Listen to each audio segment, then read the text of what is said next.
Hello,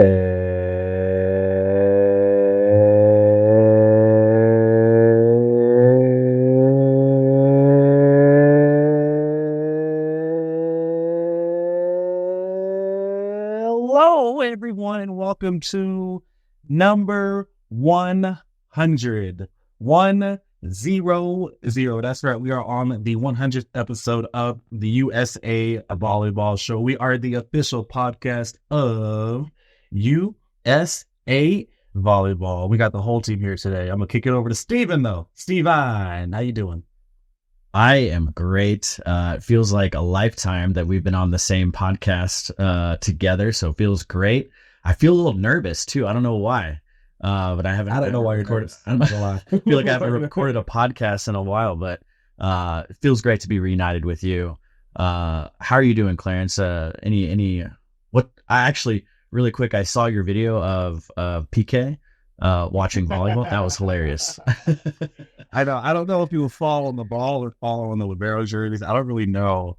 I'm just glad you didn't scratch my TV in the process of doing it too. But I guess volleyball's in the household, you know, he's into it too. So that's just it. A lot of volleyball. I mean, obviously I've been following, our Olympic teams of that too. Been following our now sitting national team. They're making a good run. We'll talk about that a little bit later. A lot of coaching, some coaching shifts have been happening for me too. So still overseeing the program over at Banning.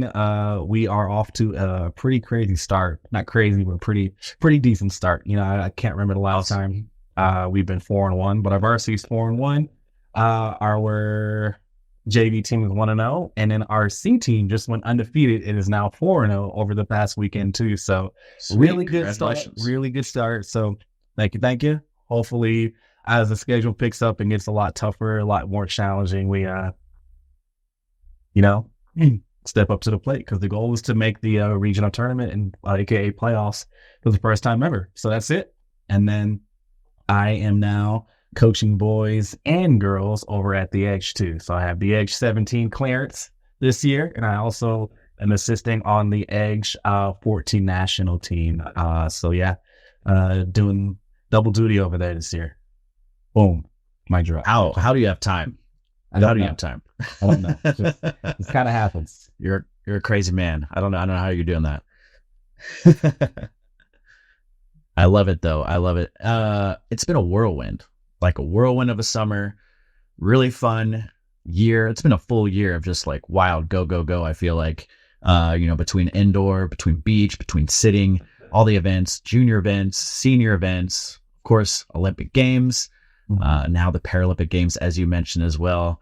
You know, personally for me, coming off parental leave at the beginning of the year, and then, of course, we talked about it a little bit before, but and we don't have Curtis on fully right now. He's having internet issues, but just wanted to congratulate Curtis and his wife Jess on welcoming their son Liam as well. We're gonna have to catch up next episode and talk all about fatherhood. I'd love to sit down with him and exchange notes too. I'm going to interview you guys. How about that? There we go. That will be fun. That will be good. That will be great. But I guess let's jump in and talk with our other two people who are joining us. We have the full, like you mentioned, the full team on right now. And I'll switch things over, or toss things over to Bree. Of course, Bree, congratulations to you. The engagement happened earlier this year or last year. Is that right? Yes, it did last year. Last year, yeah, and planning the big wedding right now. So how are things going in your life? What's new?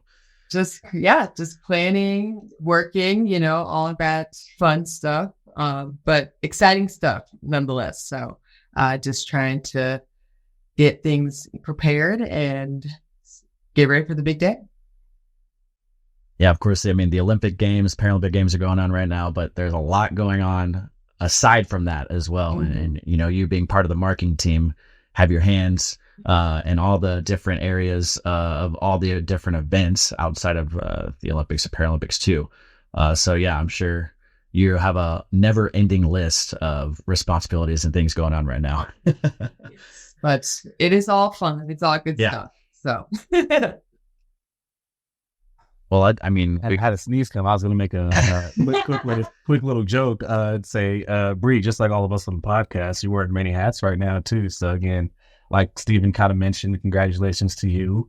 And need some entertainment, aka MC or any of that, hit me up. I'm just kidding. Clarence working on that resume. No, I'm totally kidding too. But man, 100 episodes in. Thank you for all you have done to fill the marketing role of the podcast, helping us get these amazing shirts here, helping us get coffee mugs that Steve Vine is about to model right now too, and shipping those out to all of our guests that we have had on the shows there too. It's it definitely means a lot. It's not easy work. Some of it's easy, some of it's not too, but 100 episodes in, and here we are. So just want to shout you out, Bree, and say thank you for all of that too. No, you guys are the best.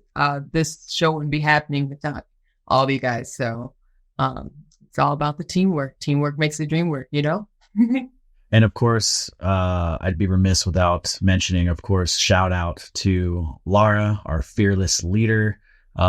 This whole operation would not happen without you. The hours and hours and hours of listening to our voices. You're probably tired of hearing our voices, but we appreciate it so much. And listening and reviewing our episodes, calling out, when we make mistakes, or just reviewing the content, making sure it's as clean and, the finished product is as clean as it can be when it reaches our listeners. So thank you so much.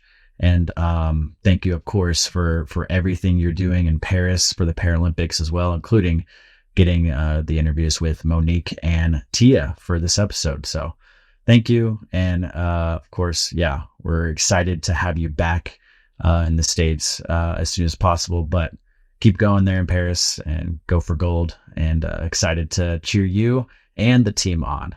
And then, speaking of teamwork too, Mr. Sevrin over here too, you are also just such an important role in the podcast too. I know with our event season being super, super, super duper heavy, I can go MIA unintentionally when that happens too. But I mean, just on the content side, your personality, your voice, and your willingness to even just step in, and the fact that you just know all the athletes personally on just that level now is just, one, I'm very jealous of that too, but two, is just such a great addition to what we're able to do with the show, as far as just not only just reaching out to the athletes as well too, but just getting another just mind and how we gear up questions and how we reach out to our audience and all the friends of the pod there too. But every time that we have you on an interview or anything in between, or even when you're totally off the topic too, off to the side doing your own content with a lot of the athletes out in Torrance and in Anaheim too. I love it, man. You're all over it, and I love to hear your broadcaster voice there too. So I mean, it's definitely much appreciated too. And I know you were kind of caught by surprise for this episode here too. But love having you both guys on. From everything you've done, Bree, everything you've done, Sevrin as well too. And it's just I love just seeing the growth, and it's just amazing. And I hope it means the same to all of the friends on our pod, and definitely means the same to you guys being on the show. I'm blushing, Clarence. Thank you. I'm glad this is recorded. I got to go back and replay those. Nice words there. Thanks, man. It's always big shoes to fill whenever you're out. But no, it's so cool to be here for episode 100 in this capacity. And I love the USA Volleyball Show, being able to kind of, even if I'm not part of it, just listen to, I think, some great in-depth conversations that we have all across the various different levels of USA Volleyball, getting to hear your guys' insight from all of your experience. And then obviously being able to be a small part of it that I can be is always the best. And it's one of my favorite parts of working here, and being able to, be any capacity part of it that I can be is always fantastic. So very happy to be here for episode 100. And we didn't forget though, you got to give us an update on what Paris was like, what that experience was. I think it's your turn to go ahead and handle a quick little interview here too. So, I mean, tell us about Paris a little bit, in a nutshell. What was the most fun part? What was the most, let's say, challenging part? Let's do both. Yeah, for sure. The most fun part to me was just the atmosphere. I think with where I was at with being the press officer for the beach team, it was hard to beat that venue. And, you know, Stephen, we were there. And I think I said to you at one point, I was like, this is not getting old whenever they did the sparkling lights for the Eiffel Tower for the intros. And, you know, that was my office being able to see that for a couple weeks. I'm not a very good person at living in the moment. I'm trying to work on that. I always kind of need something else to look forward to. And Paris was something that we were looking forward to for almost 2 years. And when we got there, I tried as hard as I could to live in the moment because I don't think that there is anything that could beat that, at least from my personal experience. But also, I mean, I might be biased, but I think that's one of the coolest Olympic venues that there ever has been. So even just being outside of it, walking in, tried to get a picture of the Eiffel Tower every time coming in. But I think even just seeing our athletes too, really taking the moment was great. Some of the most challenging parts was definitely being on the kind of PR side of things and managing a few crisis situations that came up. But I was super proud of our athletes with how they handled different things. I was happy that a lot of the prep work, I'll say, that we put in to handle some situations that might come up really seemed like it paid off from my perspective. And being able to kind of walk them through some of the media side of things, both on the good days and the bad days, was, you know, it was a cool kind of facet of the game to be able to see. And then also, I just thought it was cool to be able to bounce over to indoor and see, you know, you, Steven, or work with BJ as well with the indoor teams. So the whole thing, it's hard to choose one specific thing that was great, but the whole atmosphere and experience was tremendous. Yeah, I mean, I'll tell you right now, that venue is not going to be beat by anything in the near future, for sure. Like, and such an honor for volleyball, for beach volleyball, to be in front of the Eiffel Tower and have that backdrop. So cool. And like you said, I mean, I went, every time I went to beach, I was taking a video of the light show of the Eiffel Tower every time. It's the same thing every time, but I couldn't resist not doing it. And the videos, the photos did not do it justice. It looked unreal. It was fake. It looked fake. Just looking at it, it was like, I couldn't believe what I was seeing. And the tower is like much taller than I could have ever imagined too. It definitely did look like it was almost surreal. And I actually even, you know, obviously with our beach team is getting knocked out a little earlier than we hoped. We even, a couple of the members of the staff and we went to the final just to kind of take it all in one last time. And I think the one other thing I just want to make sure I don't forget to shout out was just the French crowds. And I know it was filled with fans that were not just from France, from all over the place. But so let me just say the crowds in general were tremendous. I'd like to think I've been to a lot of sporting events in my lifetime. And I mean, getting to hear them, you know, cheer for their teams, no matter who was playing. I mean, that stadium was rocking. And even, especially when it was the French teams, fantastic. I mean, I don't know how to put into words the atmosphere there, but it lives up to whatever anybody listening, whatever the best sporting event you've been to, it was that good. Trying to reflect on what the best sporting event I've been to was. Yeah, we just speaking about the crowds really quick. We just saw it, or at least, you know, from our TVs, but when, you know, the US women's team played, US women's sitting team played France just a couple days ago, and that crowd, if not sold out, it was close to it. Yeah. And you know, doesn't happen for sitting volleyball. It doesn't get, you know, quite the recognition as, you know, indoor beach, but so cool to see that happen, and just to see our athletes kind of taking that in too and enjoying it, even though it was the French home crowd. But there were a lot of USA fans there too. And I think the crowd was, you know, just cheering for sitting volleyball in general. So yeah, that was really cool. I agree, Sevrin. Just the crowds at all the events was just so fun. I've never been in an environment quite like that. The side effect is LA Les Bleus gets kind of burned into your memory and sort of gets put on repeat a little bit, but it's worth it. I promise. Yep. Sevrin, I never heard at the end, but how did your pin trading go? How did it end? I did pretty well. I'm trying to remember where you caught me last time, but I got a couple cool, really, really cool ones towards the end, filled up the entire lanyard. I squeezed a couple right onto the edge. I got a longer sort of Team USA lanyard for when we went to Team USA house, and had just enough space to put everything on. So it's actually, I move situations right now, but if I went back to my desk, you'd see it kind of hanging right along the side, but just enough space on that lanyard to fill it all up. I think the pin trading was something I had no idea about going in, and it was a lot of fun. Obviously, I didn't have the access of the athlete village as much, but a couple of fun stories of trading pins, including, I think at one point I had a USA one that Kelly Cheng really wanted. She's like, that's the best. Like, I'll trade you, I'll give you a bracelet, and here are these clogs from the Netherlands that you can have. So it was, I'd like to think that for a media person, I did pretty well with the pin trading. Yeah, for us, it was a little difficult because the village is where it really goes down, for sure. But you mentioned the Netherlands one. I think that was one of the most coveted ones of the games, just with it has the clogs that kind of hang down from it. I was not able to secure that one, but I did okay. Not as good as you. I have mine right here just to show, but just a few.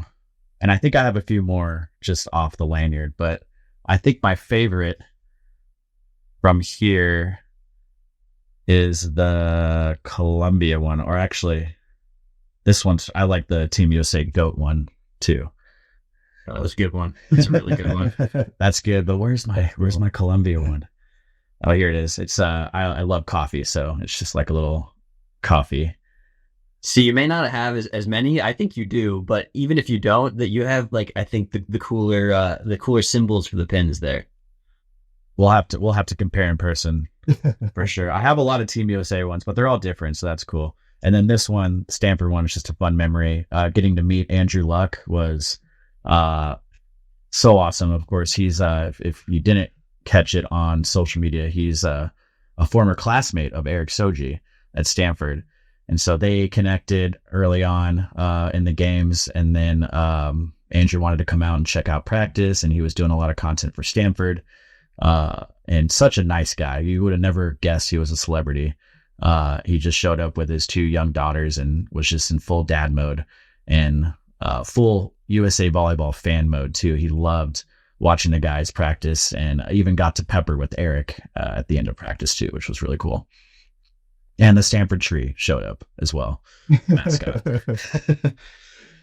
We showed up to the entrance of the practice venue, and the mascot was wearing the costume like all the way through the training center, all the way until we got to the venue. And then she was like, I think I might take it off just so I don't shock anyone coming in or cause a scene coming into the practice.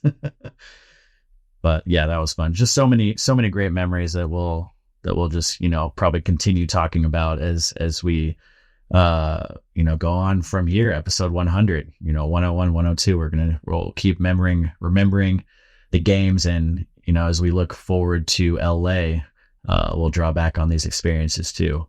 Cause even for me, just comparing Tokyo and Paris is night and day.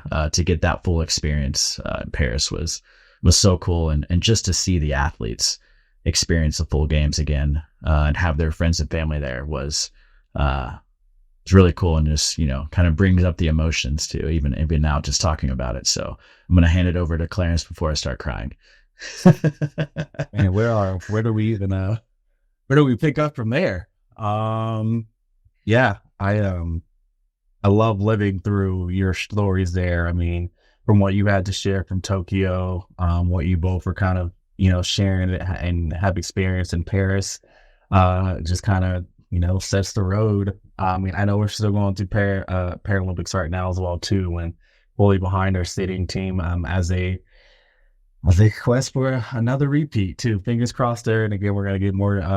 We're gonna get deeper into that episode as well too. But does kind of get your sights kind of preset on LA. I think I don't know how, but in some capacity, if I'm able to help on site and literally anything, I think that'll be a pretty amazing homecoming for me going back to my hometown. But again, that aside, we can talk about keep building up your MC resume. Let's get you MCing volleyball.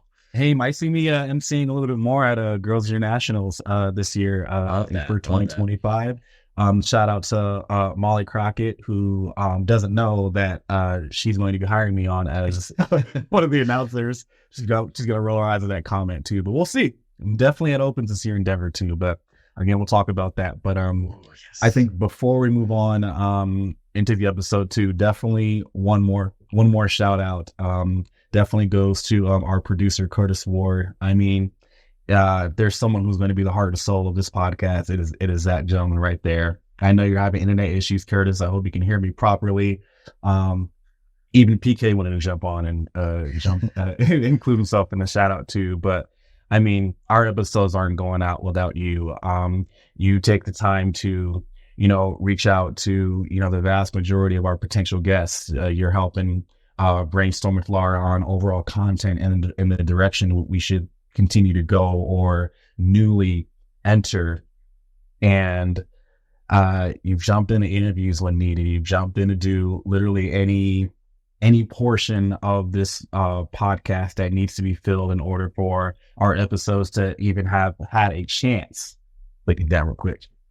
Even have had a chance to make it all the way to episode 100. And I still remember, yourself, Steven, shout out to Kyle as well too. Hope you're doing well, Kyle, and just brainstorming on how to get this podcast started. And, we did it. And we just learned so much from that day zero. I mean, we can call it that, going into episode 100 now. And, we've experienced our, first podcast sponsor, our, first live show, our first time experience in ABCA, the three of us driving to Omaha, Nebraska. Shout out to Ticket to the Limit. That's our theme song for that one. But I mean, just the amount of heavy lifting that you have done, single-handedly, for this show has not gone unnoticed too. We just want to make sure, we give you your proper flowers, Curtis, and give you a big thank you for everything that you have done and everything that you continue to do for the podcast.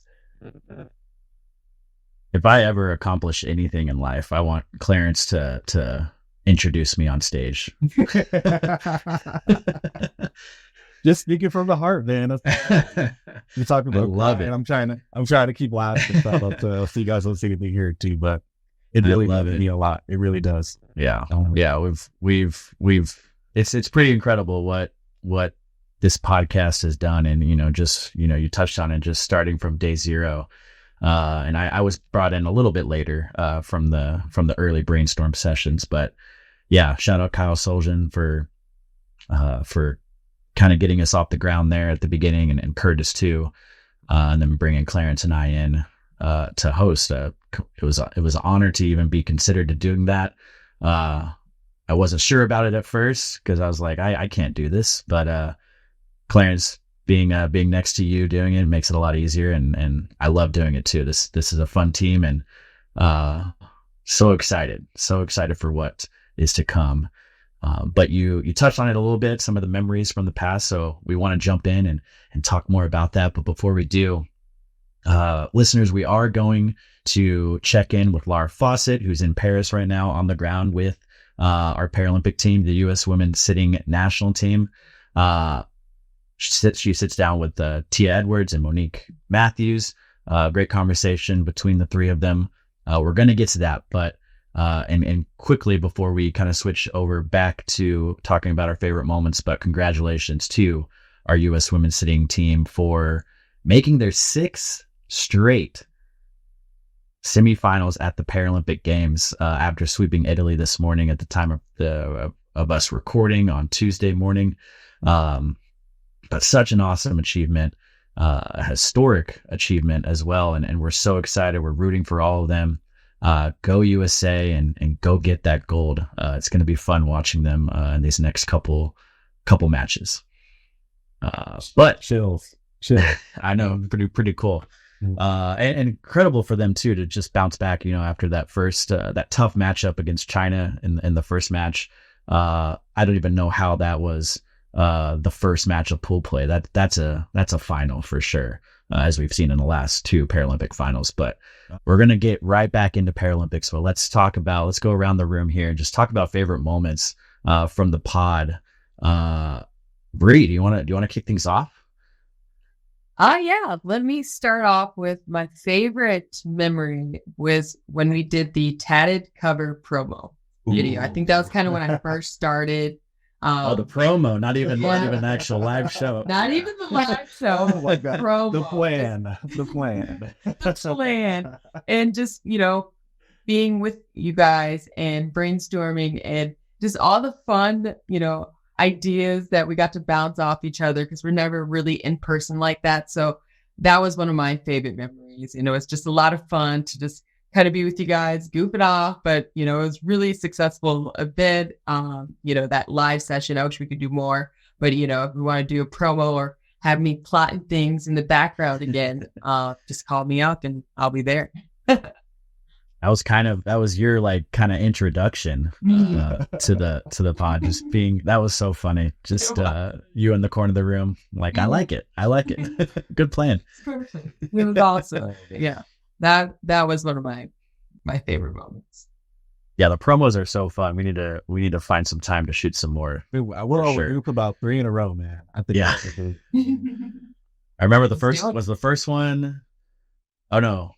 First one was at the office, right? We're in the office, just running around, jumping to Jamie Davis's office, messing with stuff. It was the peak of COVID, so nobody was in the office. We still had to wear masks, and we were like rolling around on the office chairs. I think I was sitting at Jamie Davis's desk doing something. He probably doesn't even know that, but he probably got back. Sorry, Jamie, if you're listening to this, but missing here. Something not right. That, and then doing the promo at Kyle's house too. That was fun. So many. Yeah, we're overdue for like 3 promos, so definitely need to find some time to shoot some more. Yeah. Sevrin, as kind of jumping in here in the last year. Any favorite moments for you? Yeah, I'm going to cheat and choose 2. I think the first one, obviously, for me has to be when I got to be part of the first episode that I did, which was with TKN the first time. And sort of starting my beach correspondent kind of side role there a little bit, it's been so much fun. And it helped me kind of get to know the athletes better as well. And, whether it's looking up some of their facts or just being able to talk to them with you guys is great. And then one that I wasn't a co-host on, but just being able to listen to was, I think, the most recent time that you both interviewed Jordan Larson. And it was one of the points where, I think she's obviously just such a legend, and just kind of getting to learn more about her through listening to your conversation. And obviously you can read everything on a bio, a wiki, or, through some of the fantastic articles that have been written about her. But I think just getting to hear that conversation, and then obviously with my personal interaction with Jordan in the practice setting and the competition settings, it's just cool to have that kind of all encompassing, sort of view of someone like that and someone in her position. So that's one of my favorite episodes that I've listened to this point. But it's tough to choose because I think, from whoever we interview, whoever is on it, I think it's always a fantastic episode. But if I had to choose one, that'd be one of my favorites. Yeah, always great to have the GOAT on the pod for sure. And I think the one you're talking about was during the open program. She was there for like a day and a half, and we were able to sneak in. She had a tight schedule, but we were able to sneak in an interview there for like 10-15 minutes and chat and check up with Jordan. Great. She's so awesome. And like you mentioned, just like getting to know, the person behind the athlete too is so, I think what this podcast, this platform does best is just giving our listeners that kind of insight, that perspective, and giving our athletes the platform to kind of just talk about themselves off the court too. Clarence, what do you got? It's hard, man. It's really hard to narrow it down. So I'm gonna go as far back as ABCA this past year in Tampa. That experience was insane alone, but getting a chance to just have a Blink 182 moment with Jordan Poulter and just think before the interview even started. I think that was just amazing. I mean, just the emo person in me, the emo head, always going to emo nights here in Colorado Springs. Being able to share just a fun, silly moment like that. I mean, it's just amazing. And then even during that same time frame, just being able to interview and be part of a conversation with Courtney Thompson. I mean, she is just amazing. Like, just so inclusive, just so down to earth, just such a vibe. First of all, just someone you just want to just be friendly. I want to go all the time. Her so bad. I do too, man. Planning. I've never been. Trying to. Every time I see her, I bring it up. But it's just every time I see her in Salt Lake, I've even seen her at nationals. She took the time out to talk to our Team Velocity 17 Black before the qualifier in Salt Lake, and just being able to, have additional conversations with her at ABCA in Tampa. Just such an inspirational person. Doesn't forget where she comes from. Definitely doesn't forget her journey, and just really is just someone you want in your corner. Just so inspirational, so motivational. Just so genuine. I think that's just something I'm really, really, really thankful to be a part of. And I can keep naming tidbits of interviews here and there, but I'll pause, leave that one at that. And then also just want to shout out to our live episode at Tattered Cover, like Bree mentioned. I mean, the promo was insane itself, and then just the actual experience of just what it kind of took to have a lasting moment like that at the Tattered Cover over in Denver is just something that's insane. I mean, a live episode, you can't beat that. The crowd that showed up, the support system we had for everyone who were on our staff there, the nerves that we had introducing the episode there. I was trying not to stutter there too. The applauses we got, and just the engagement overall. I mean, it just really shows that we're doing things the right way. Our intentions are good, and that we're just really, we're reaching the right people. So that's just something I'm very thankful for. So I think those are going to be a bundle of top 3 moments there, and just going to kind of go from there. I know I'm going to think of something else, like, dang, I missed that, but I'm going to go ahead and kick it over to Mr. Steve Vine. I think it's your turn. Yeah, and talking about Steve Vine, that goes back to ABCA first time, right? I think the first time we were at ABCA, and they wrote Steve Vine on my coffee cup. But yeah, I mean, you mentioned, I mean, it's hard to beat just when we can get together live and in person, and just the Tattered Cover was kind of our first time doing that, if I remember right. But especially in front of like RIP Tattered Cover. Yeah, no longer there in Denver, downtown Denver, but well, it's always here in the heart for sure. But yeah, just anytime. I mean, and I think, yeah, that might have been the first time we had like an audience in front of us too. And like you mentioned, yeah, I was so nervous doing that.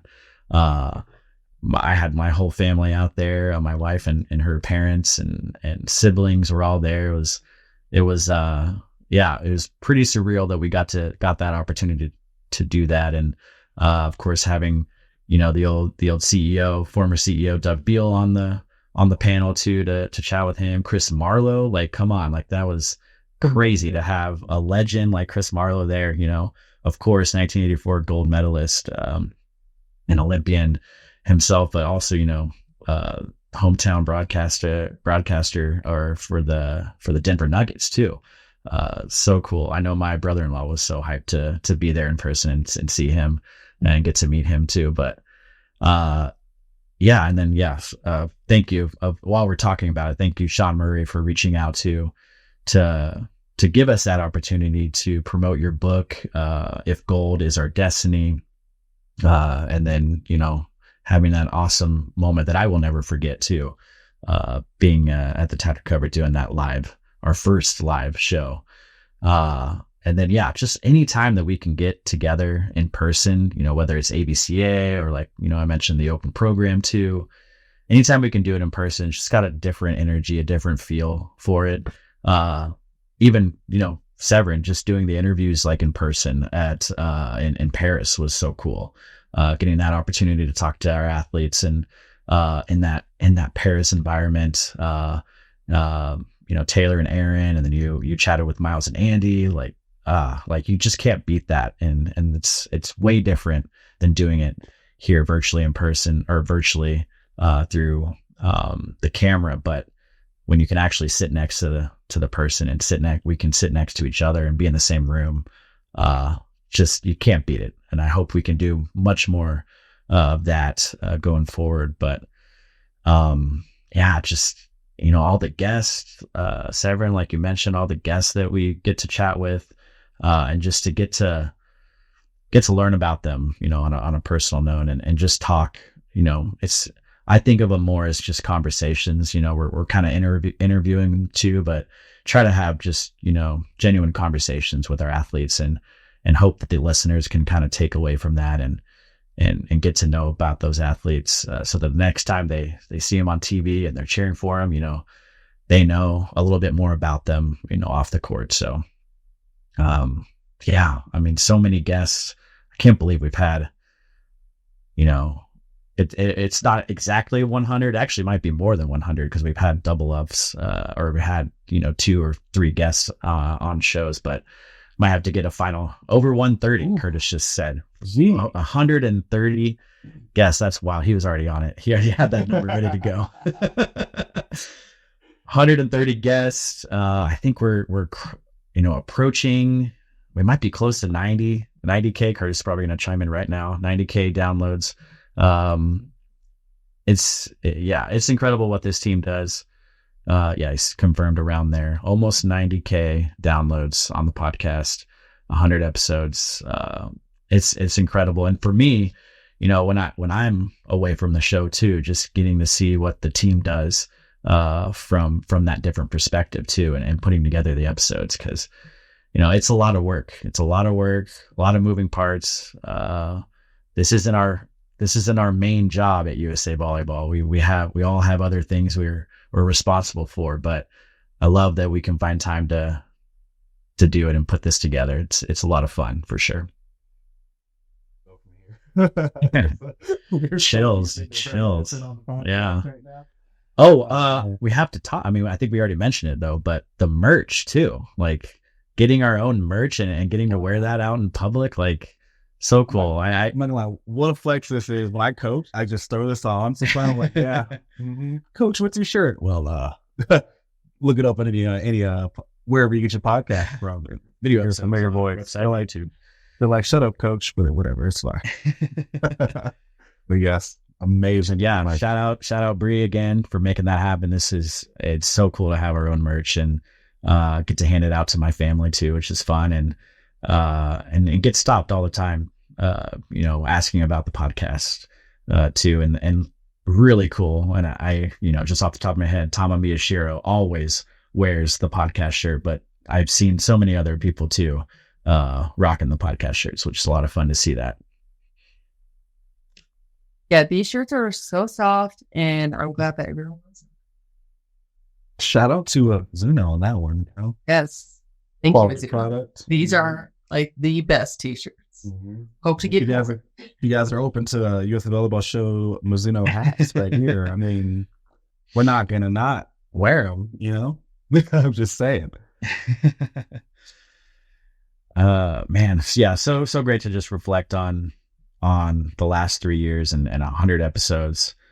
We could fill multiple episodes just talking about it, and we will continue to talk about it as we kind of finish out the year here. But we got a show to get to. I think so. I think it's finally about that time to get. We got the show to get to. Let's jump in right here. Get back into the swing of things. Of course, if you haven't gotten enough Paralympic content, go and check out our last episode with U.S. Women's Sitting Team Libero and first-time Paralympian Sydney Satchel. Sydney, aka Satch, shares her excitement for making her first Paralympics roster. She also chats about her background, introduction to volleyball, and her work as a minister when she's not on the court as well. So check out that on all podcast platforms. And remember, of course, video episodes are available on the USA Volleyball website and the YouTube channel. Now, I've been waiting a long time to say this. It's time for News with Hughes. All right. EK in the back there. Just going to shout that out real quick. Oh, man, where are we getting? A lot to talk about today. The 2024 Paris Paralympic Games is underway right now through September 8th. Okay. Be sure to cheer on USA as they compete on the biggest stage in sports. Watch our U.S. Paralympics women's sitting volleyball team, which is made up of, again, 11 gold medalists, 9 of which have returned from the 2020 Paralympic team that won gold in Tokyo. They're going for back-to-back goals. So be sure to tune in to usavolleyball.org, NBC. I know the Colorado Springs office is cooking up a watch party pretty soon. I'm definitely going to be in the office for that one too. Support them in their journey and their next match coming up very soon, actually. And Peacock, so you don't miss any of the action. Again, the women's sitting national team are currently 2-1 heading into the semifinals on Thursday. That's right, this Thursday, September 5th versus Brazil. That's going to be such an incredible match, and we will be in the office supporting how we can, all the way from Colorado Springs with that one.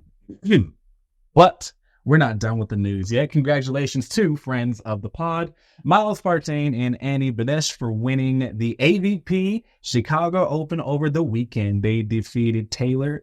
They defeated Taylor Squared. I love that in the final over there to Tay Squared. But shout out to Miles and Annie for bringing home the AVP Chicago Open over the weekend. Congratulations to the U.S. men's national team, who repeated as the winners of the NORCECA Final Six. Another congrats to the U.S. women's national team, who won silver at the 2024 NORCECA Pan American Cup, which is their 15th medal in team history. 15 is crazy. 15, doing work. Congratulations to Maddie Anderson and Brooke Bauer for winning gold at the Beach Pro Tour Futures in Halifax. Also, congratulations to Garrett Peterson and Caleb Queckel for winning bronze at the same event. Another congratulations to Mariah Massey and Lily Davis for winning gold at the 2024 U19 Beach World Championships in China. Also, congrats to Sally Perez and Sarah Wood for winning bronze in the same event. Both pairs had swept. That's right. Get the brooms out their opponents in their medal matches. Way to go, and congratulations once again. Follow along all the action on USA Volleyball social media, and for more on all of the latest news, you know where to go. Make sure you visit usavolleyball.org. Dropping the mic there. Hopefully Steve Ian is picking it up, because I think it's now to get into our episode. I don't know what this is. I don't know why I did this with my hands, but the episode. Setting the ball. There we go. Yeah, there you go. I paused a little bit when you said Maddie Anderson, because of course, nickname for Matt Anderson on the team is Maddie. And so I was like, did I miss something? Is he on the beach now? What's going on? All right. Yeah. Now let's get into our conversation coming up here. Now we're heading over to Paris. We're going to set the ball over to Laura over in Paris on the ground for the 2024 Paralympic Games. She's sitting down, checks in with U.S. women's sitting team members Monique Matthews and Tia Edwards. The two share their impressions of the Paris Paralympics compared to their past experiences, including what it's like to have access to the Team USA's High Performance Center for the first time at the Paralympic Games.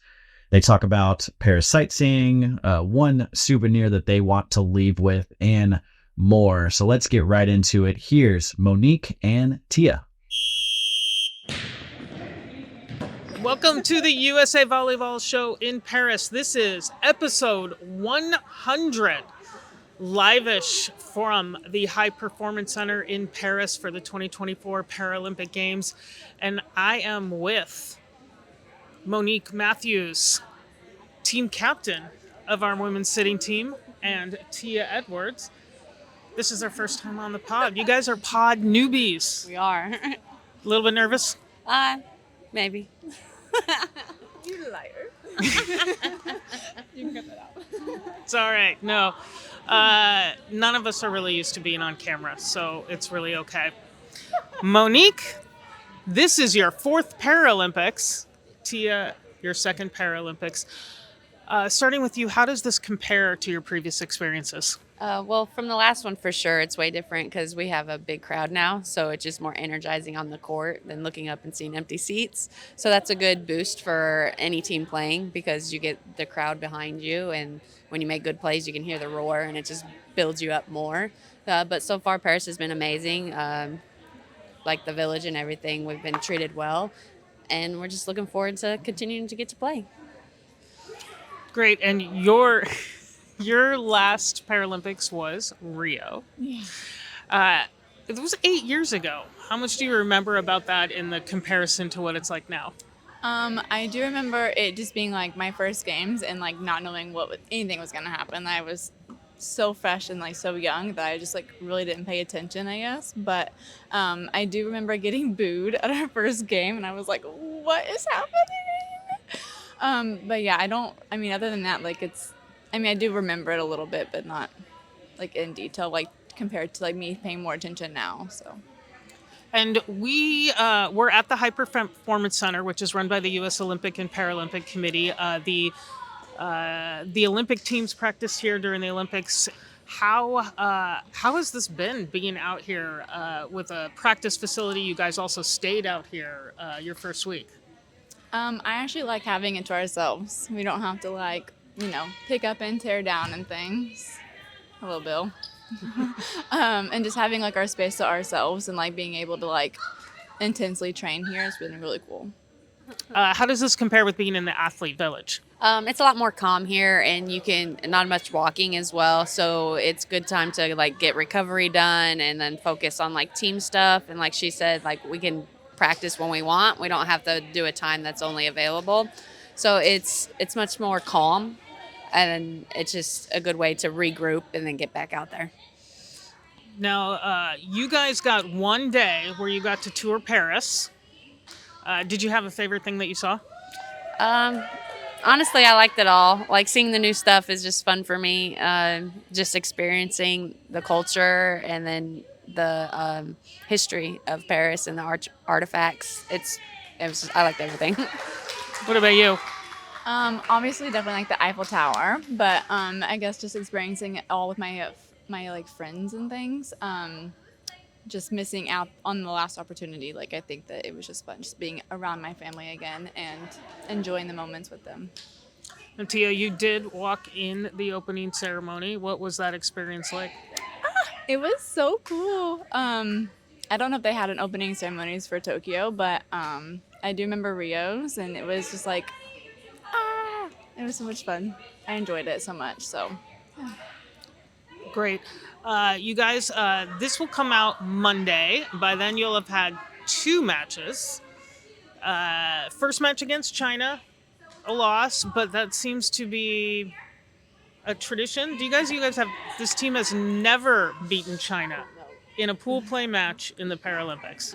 We haven't. It just seems to be our thing. I guess we're still getting out our kinks, and we save our best for the last. The team seemed to be kind of in, I don't want to say good spirits after the loss, but calm. There's no panic involved? No, we've been here before. We know what to do. We know what to work on, and we're ready for the next one. Now, tomorrow, which is Sunday, you guys are playing France, hometown crowd.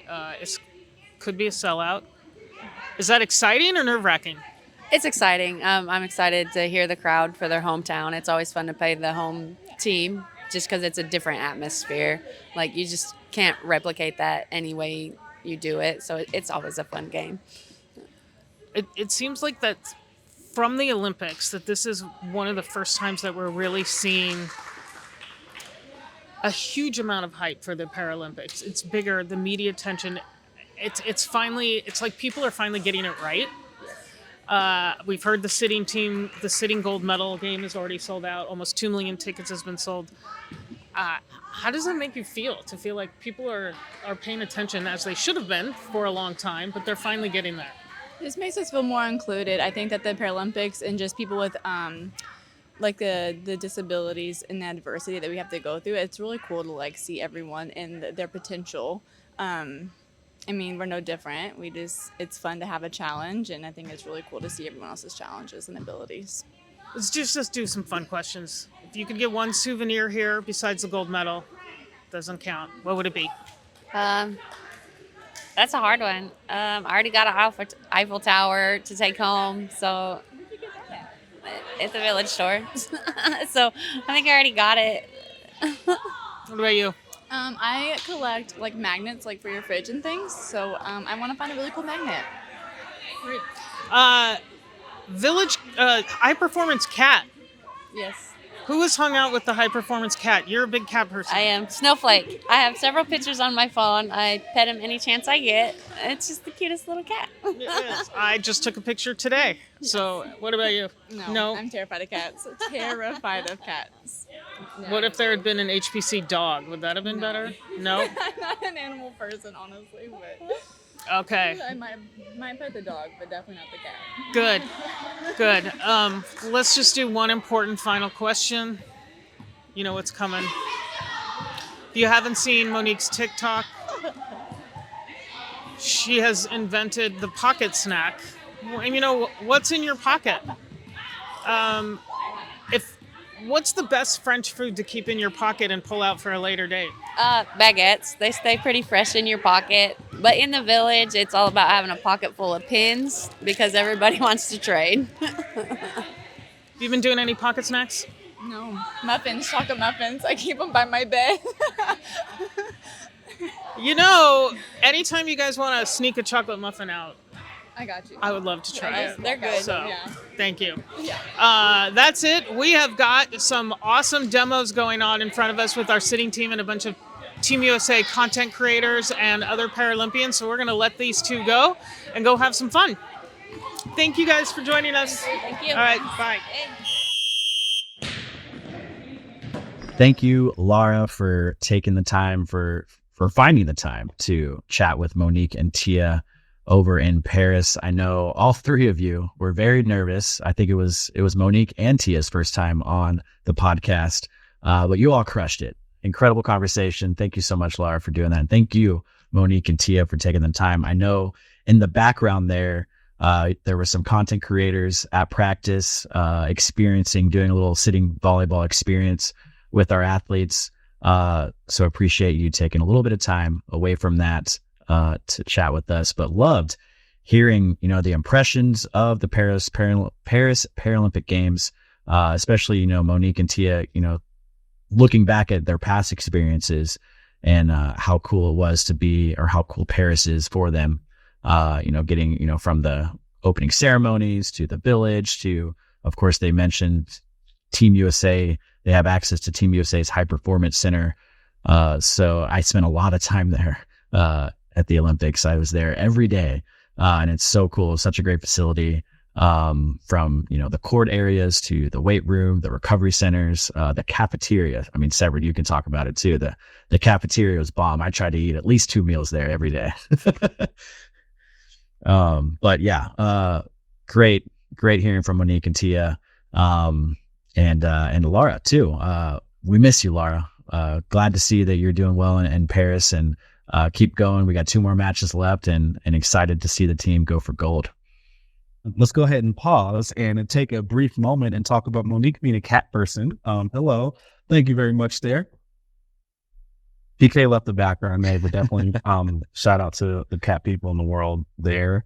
And I saw that cat many times at the training center. I don't know if you ever ran into that cat, Sevrin. I think, Snowflake is the name. Snowflake was like always sunbathing every time I saw them. But very sweet cat.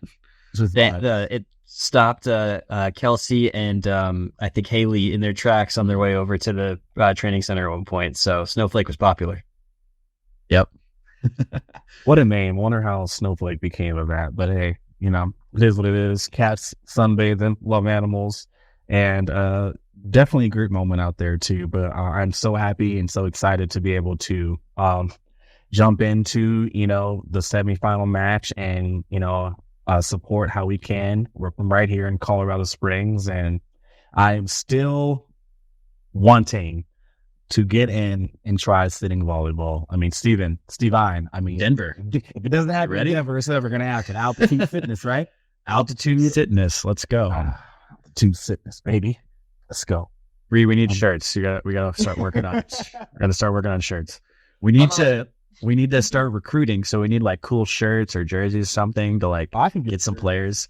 I actually already banning Lewis, but we'll have the jersey at least today. I already chatted with Kavika Soji and Eric Soji in Paris. Kavika's for sure on board. I don't know if Eric's actually going to be in town or in the States for it, but he said he would love to play if he can. So you know what we should ask? Who? Taylor. Which Taylor? Averill. Taylor Averill would be great. Yeah, I know.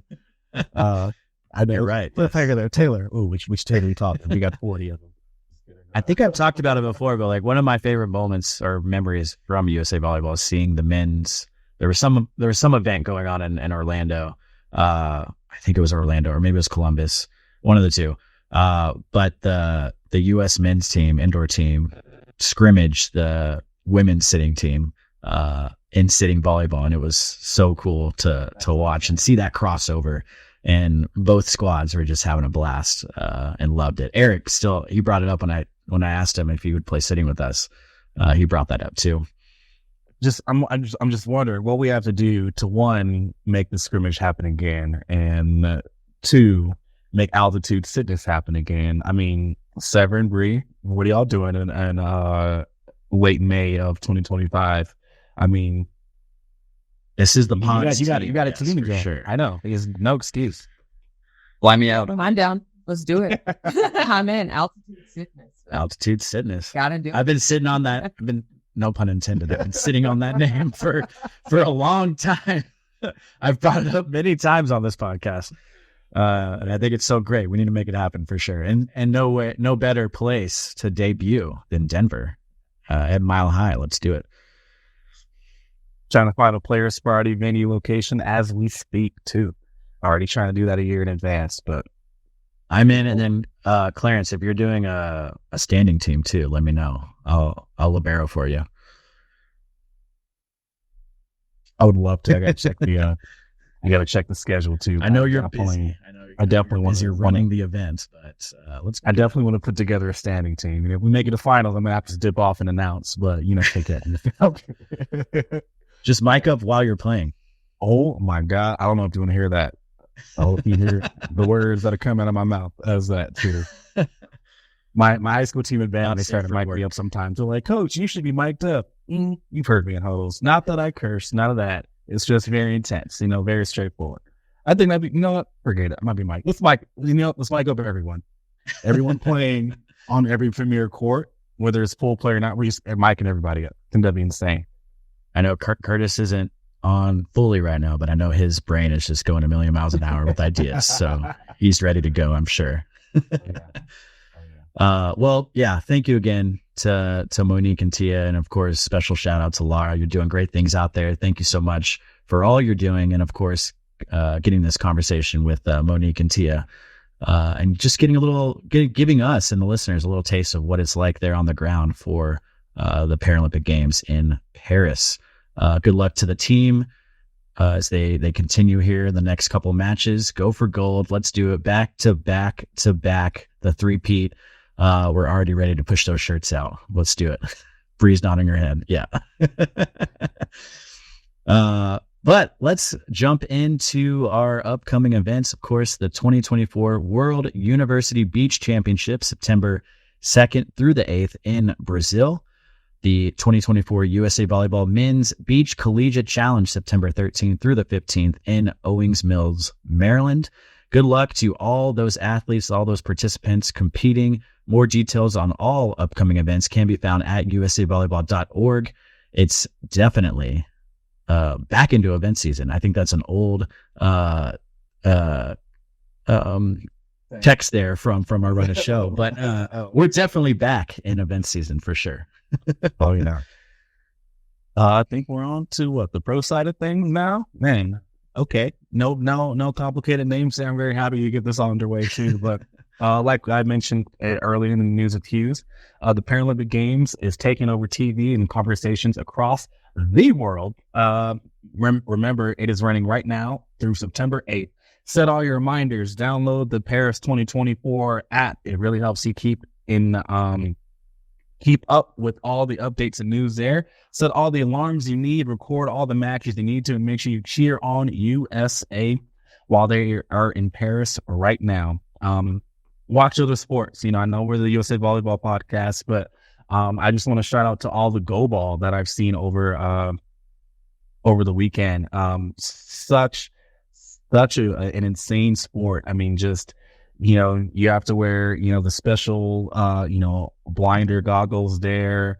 And then it's just, those quarters the quarters are long. It's just, overall, just, oh man, just the reaction time needed, the, trusting your teammates needed there. It's just, I saw a lot of competitive play there too. And I just want to shout that sport out too. It was not easy, by any means there too. Yeah, and being a fan at that sport too. You can't cheer because of course they depend on sound to play. But I'd be terrible.